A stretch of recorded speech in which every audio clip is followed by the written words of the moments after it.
So here's a quick question for you. Has the partner or partners you're talking to about the project received an actual briefing on MSF as a wider organization? In many cases, we see that this isn't the case. Projects have gone on for multiple years where the partner has never actually been sat down and told, okay, this is the associative structure of MSF. This is our global movement-wide budget. These are all our operations, and this is what we tend to focus on.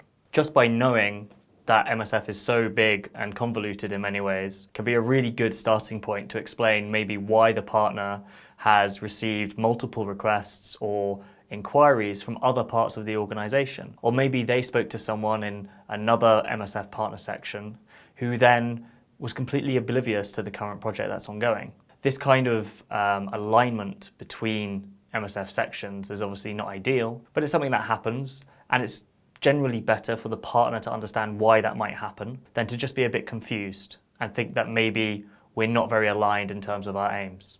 It can also be important to explain to someone outside of MSF just how large MSF is. We have almost 40,000 employees and an annual turnover of almost 1.6 billion euros.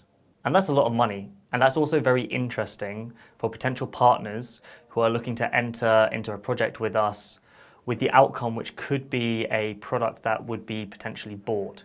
Because we're such a large organization, but one that operates quite separately from each other, it could be really useful to try and aggregate the demand when you're going into a collaboration with an external partner.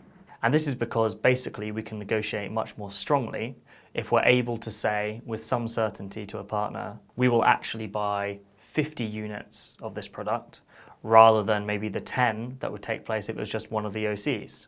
I know this can be a hard and potentially political discussion between the OCs, but at the very least, just informing the partners of the potential scale of MSF's operations, of which they can potentially provide at least some items to, can be a very interesting way of seeing their motivation increase.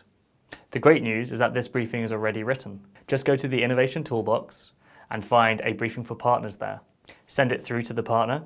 They might have some questions, but all the information there is publicly available and not confidential.